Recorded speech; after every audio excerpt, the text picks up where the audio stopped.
welcome to our YouTube channel. This is me, Nicky Sinha. And you all know that we have started with Unit 4, and Unit 4 has some important dynasties like we discussed in the last class. So we have the Delhi Sultanate, we have Marathas, we have Mughals, we have Vijayanagar, we have Bahmanis, and then we also have the later Mughals.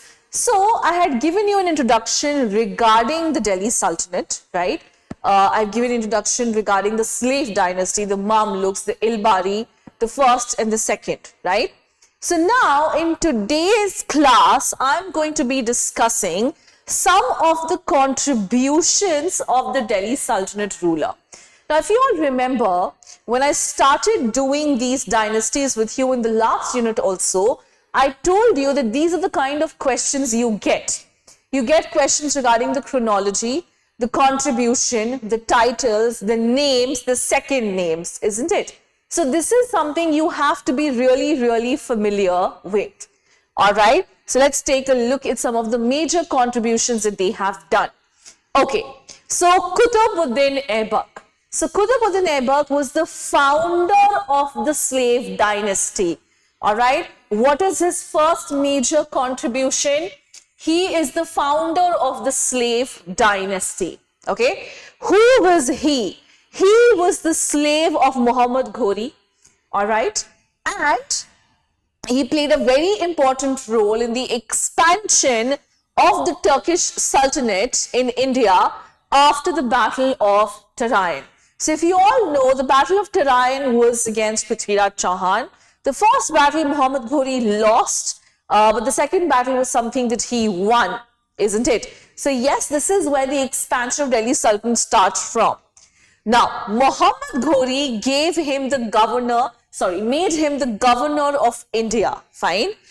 And Muslim writers have actually called him Lakh Baksh. Please remember, this is a title or sort of a title which was given to him. Why? What is Lakh Baksh? Giver of lakhs. Why? Because Qutbuddin Aibak was someone who would donate very liberally. He would give lakhs and lakhs of rupees at one go. Okay?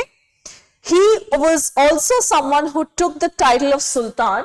So, what is the title that he himself has taken? He has taken the title of Sultan and he made Lahore his capital. Now, he also started the construction of Qutub Minar, but he was only able to finish the first story, fine. And after the name of the famous Sufi saint, Khwaja Qutbuddin Bakhtiyar.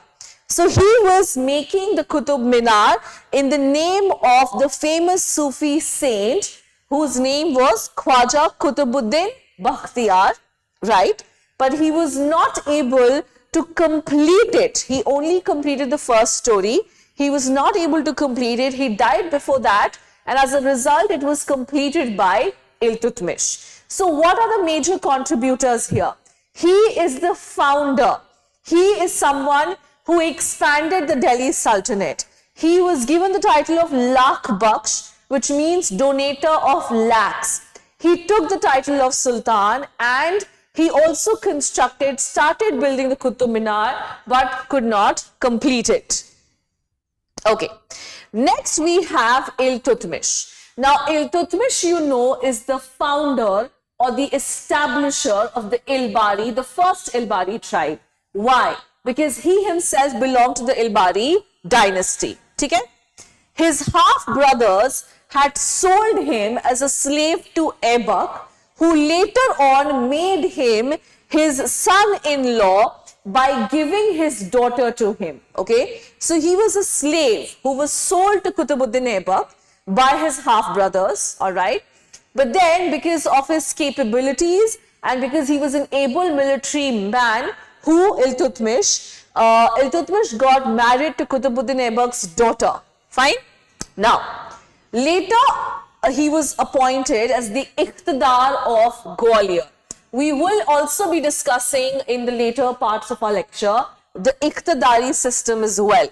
Now, he dethroned Aram Shah. If you'll remember, in the last class only I had told you that Aram Shah was someone who ruled only for 8 months, but then he was dethroned by Iltutmish. Okay. So he dethroned Aram Shah and became the Sultan with the name of Shamsuddin Iltutmish. Okay. So this is his major contribution. What is his major contribution that we have discussed here? First of all, he is the founder of the first Ilbari dynasty. He was given the Iqtidari of Gwalior. He replaced Aram Shah and became the ruler himself. Fine. Now there are other things which he has done. In 1220, now this is his major contribution. Please focus on this. This is very important. So in 1220, the leader of Mongols, Temujin, popularly known as Genghis Khan, he started to march towards Central Asia. Okay. He had defeated Jalaluddin Mangabarni, who was the ruler of Khwarizm.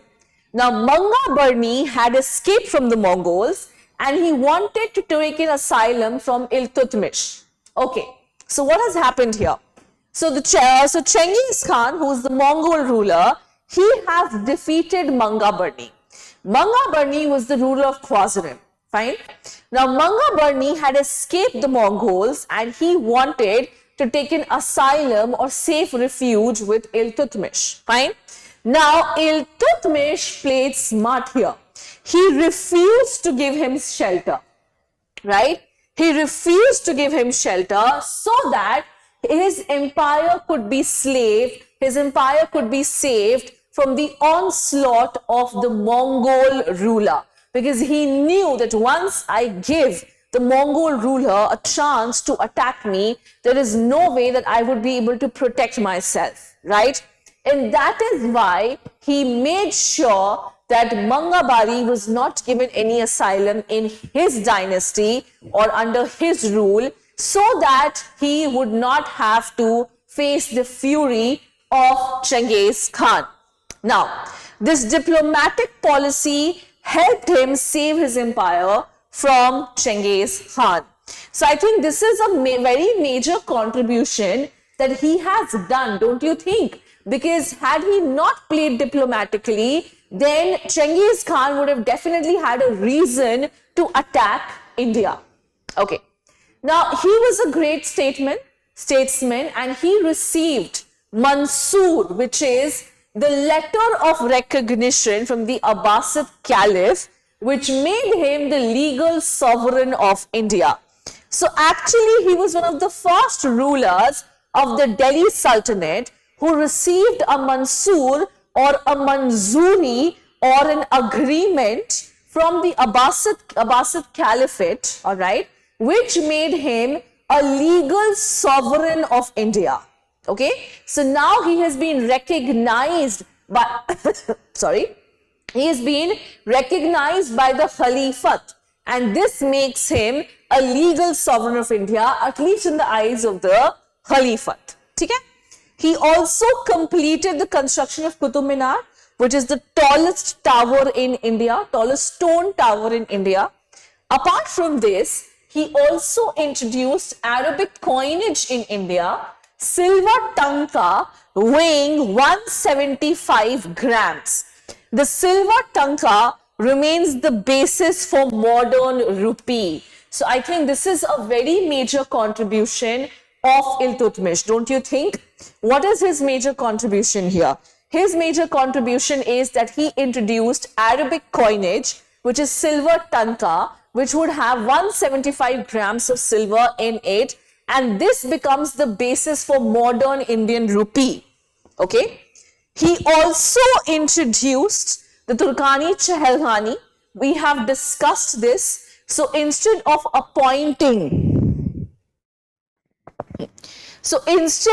appointing nobles, he appointed his slaves in the position of nobility, and he had a corps or a group of 40 slaves who were given various services and various positions and various appointments, and they were known as what? They were known as the Turkani Chehelkhani. Fine.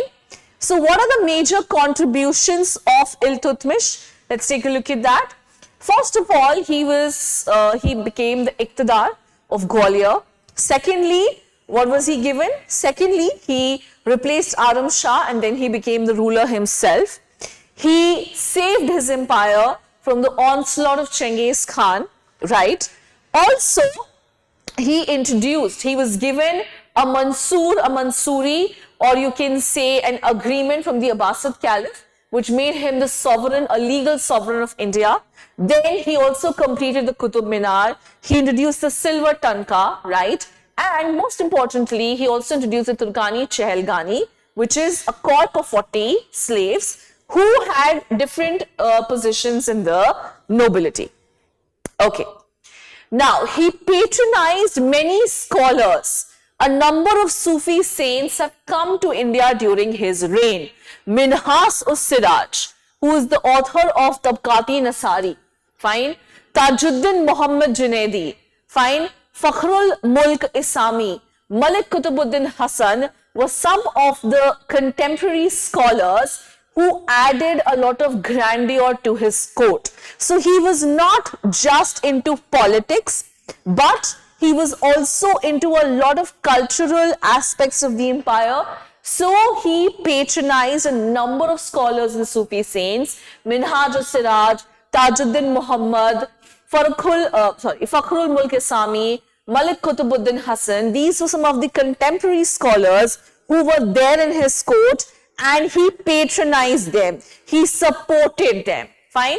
And I think one of the major contributions and also one of the major game changers that he did was what? One of the major game changers that he did was nominating his daughter as his successor. Now, this was something way ahead of its time, isn't it? Because no father would ever think of nominating his daughter as the next successor, even though he had sons, right? So yes, that is his major contribution. Now, let's talk about Razia Sultan.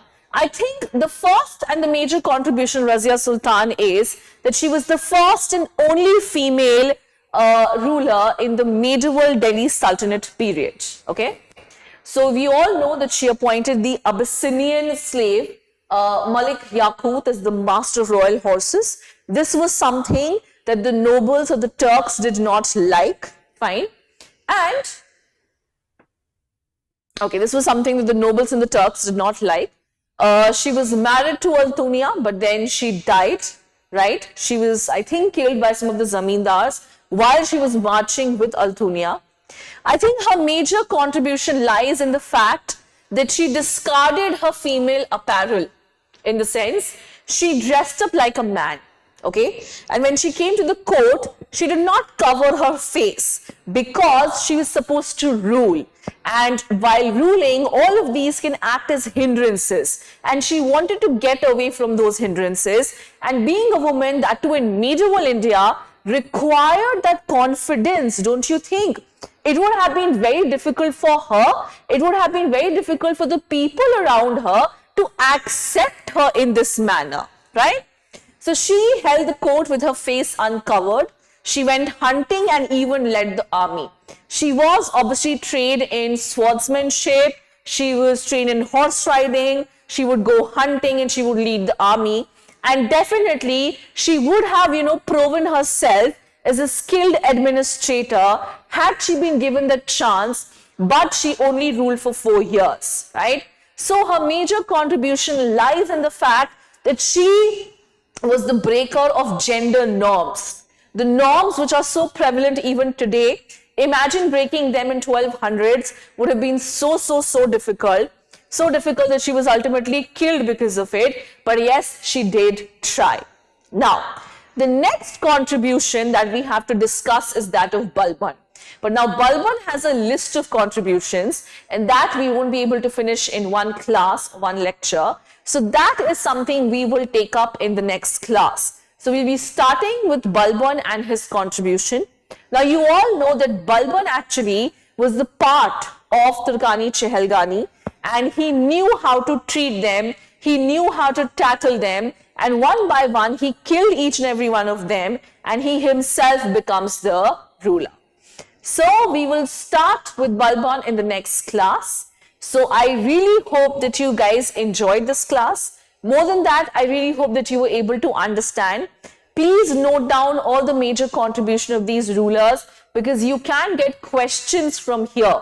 So as I told you, these are the form of questions you get. Chronology, title, contributions, names, and the second names, right? So this is what I have tried to cover here. All right. So I really hope that this video was useful. If you have doubts, please feel free to address them in the comment section and I will definitely take it up. Okay. So thank you so much for joining me here, guys. It was an absolute pleasure to have you all. I will now see you in the next lecture. Till then, please take care. Thank you. Bye-bye.